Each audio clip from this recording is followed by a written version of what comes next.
So the next pattern from concurrent programming patterns is reader-writer. Now we have readers and writers pattern. And the idea is the following. As usual, we have some shared data or shared resource. If in our case for threads, it will be some variable that is shared between them. And readers only care about accessing and reading. Yeah, that's what the name suggests, the data, but they are not changing it in any way. Yeah, so you can allow many different readers simultaneously to check the value of the data because there is no danger of them corrupting it. They are just reading it. But whenever writers are writing to the data, they are modifying it. Writing, modifying is the same thing. And of course, there is this danger of the data being corrupted. Yeah? So if one writer has still the old value which it reads initially before it managed to write, and the other writer in between the previous one writes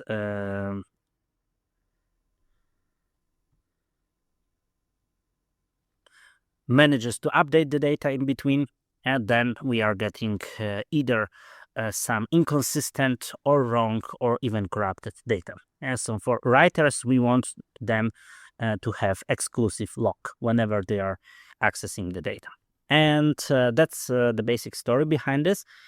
So that's what it guarantees. You can have many different readers reading data concurrently. Writers have exclusive access, and it just protects from those dangers of many different writers corrupting the data.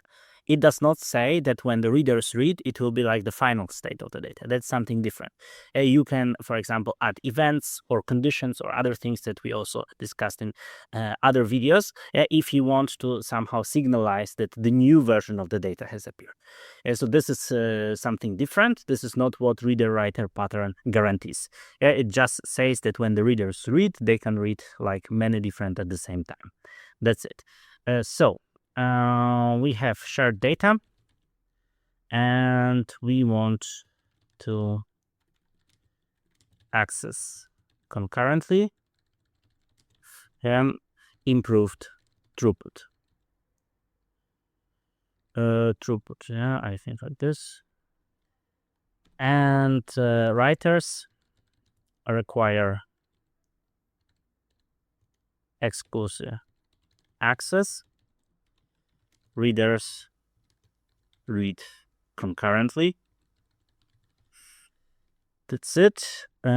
Use cases. Some use cases are, for example, we can have cache, which is rarely or relatively rarely updated. So it's mostly for reading, and then we can use this pattern. And we can also have it, for example, config state or values which are shared between the threads. Also database like systems which are read heavy.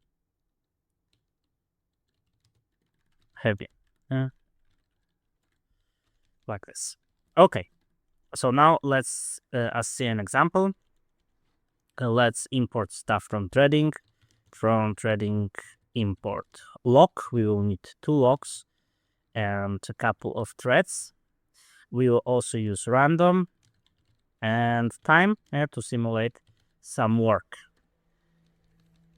Okay, so that's it. Now let's create this class reader writer lock, RW lock. Here we will have the following data stored. We want the actual shared data, this thing, which in our case will be just an integer, but it can be anything. Self underscore data. We started maybe with 0, initialized with 0, and we also will have something like the count of readers. The current count of readers. Might be the case that one reader starts, then another joins, and another joins, and up until the count goes back to 0, we do not want the writer to write anything. And that's the idea of this reader-writer lock. So there will be no writes from the writers the moment the reader starts reading. But it doesn't mean that the readers will see the newest data, or that maybe they will not need to reread it later after there's a new update. So this coordination is something different. This is not for reader-writer. There is condition, there are events, or there are different ways you can coordinate this, but this is not something that we will talk about in this video. In this video, we just concentrate on reader-writer lock. And both of those will be locked by different locks or different mutexes. So we will have a reader lock and a writer lock. And why, we will see in a second. So now we have two functions, read and write. Read will be called by the readers and write will be called by the writers. Read will take reader ID, and that's it. So we are not even returning anything. This is just a demo. The only purpose of this read is to have at some place inside here access to this, and this is the shared data. But this particular example is not serving it's not showing us anything other than very simplified version of this reader-writer lock, which serves only educational purposes. And so generally you would want, for example, reader, after it read this data, to do something with it. For us right now, we just want to access the data. So this will be the main purpose, to access it at some place. We can even print it already like this. Reader with reader ID reads the data.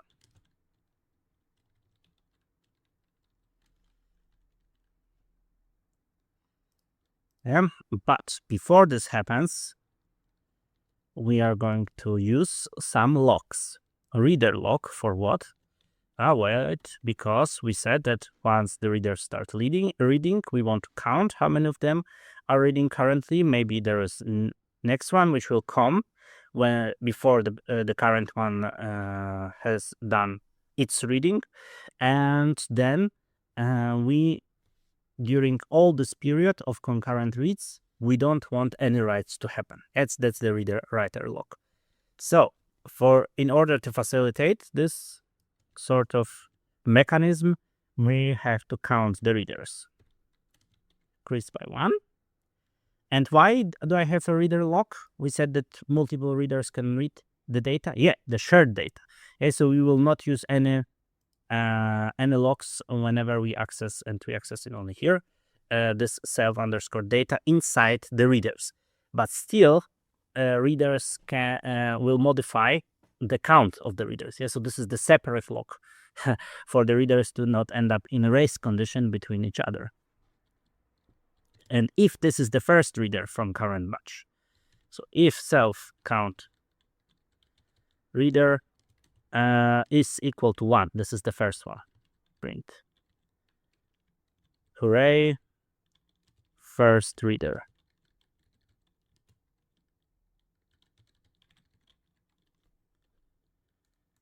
And then what here happens? All the magic, self writer lock acquire. And we are acquiring the writer lock, and now we will prevent them from writing. Okay, so we can now try sleep for some time to simulate some work that this will take time to read, not with print. Time sleep and random uniform in 0.1 and 0.5 seconds. Okay, and now finally, again the same thing, we are done, so we can decrease the count .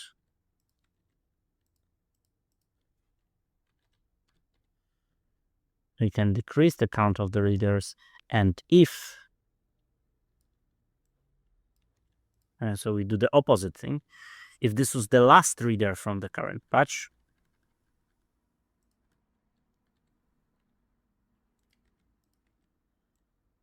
no more readers.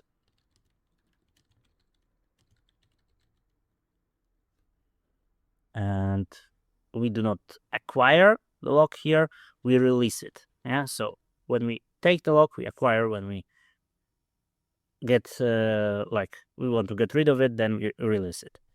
That's it. And that was the story of the reader. Now comes the writer.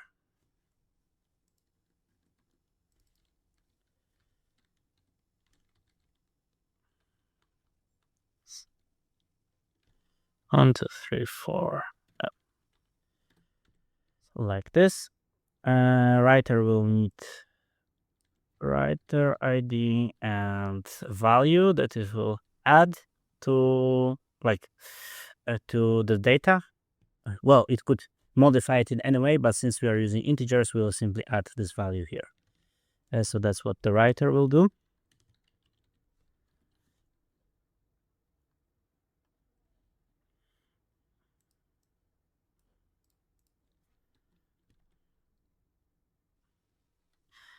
So here we need again a lock.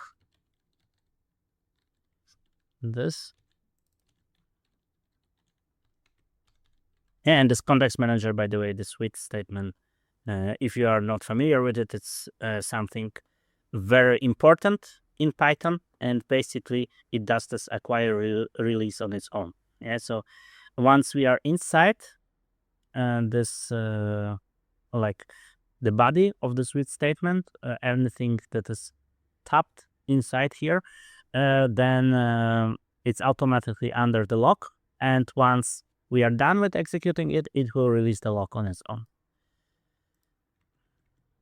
So we can also do this here. And writer.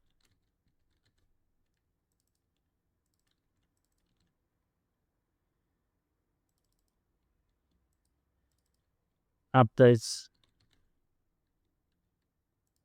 by adding the following value.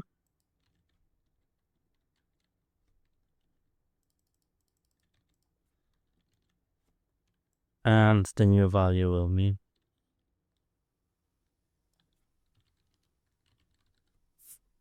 this. Okay.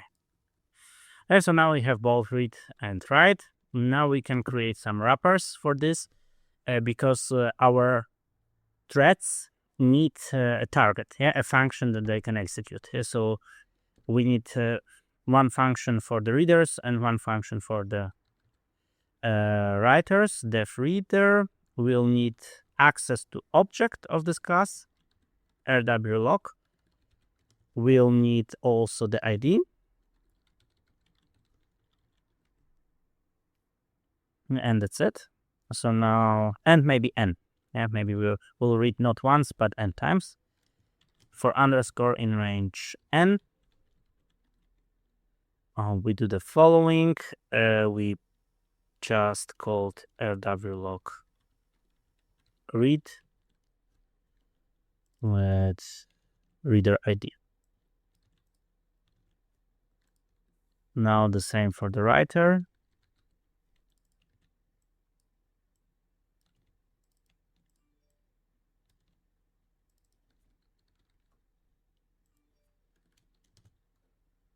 Writer ID and I here. Okay. That's fine. Now let's create a main function. Well, we actually create threads.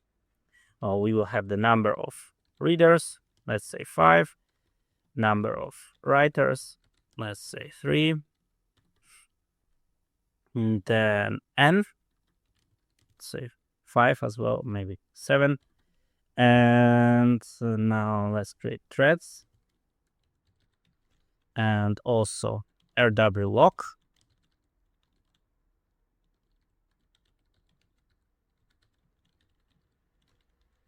And that's the object of this class that we defined here. And now we can create the actual the actual readers and writers. And so we will extend it.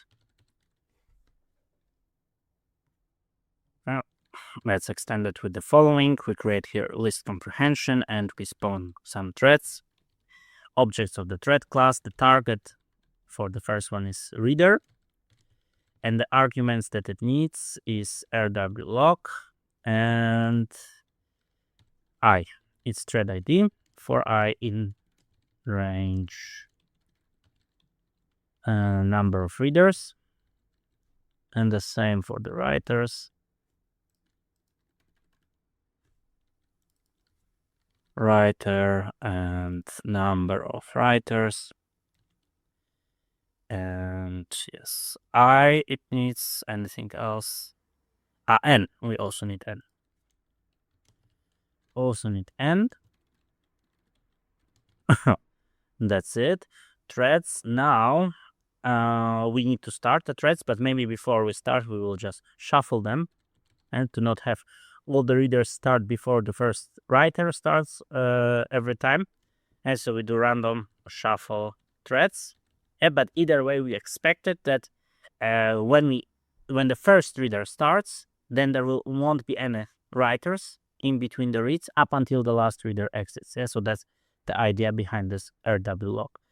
And now we can, for thread in threads, thread start.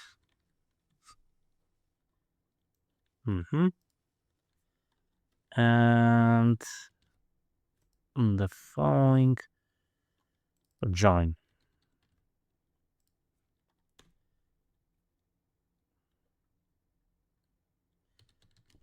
Now we can, if name equals main, call the main function. Main, like this. Let's start. Extend.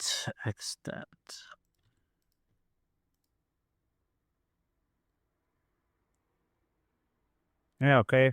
So in this case, the readers started before and the writer managed to write anything. So the data that they see was 0. And then after they are done with reading, then writer started.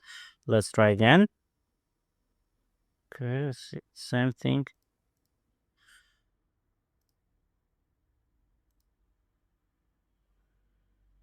Yeah, and now finally we had one writer which managed to write the data between the readers started. Yeah, but I think that get the point.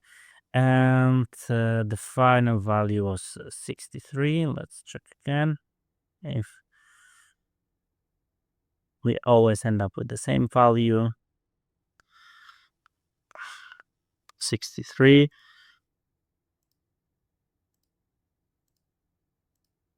So almost always readers manage to, this one time, one writer managed to write something between they started. Almost always readers manage to start before the writer start. Yeah, so the idea here is, once again, not that the readers will see the final data. They don't know about anything from the writer's side. It's that once the readers start to read, there's no interleaving, or how is it called? There are no writes between the reads up until the last one finishes.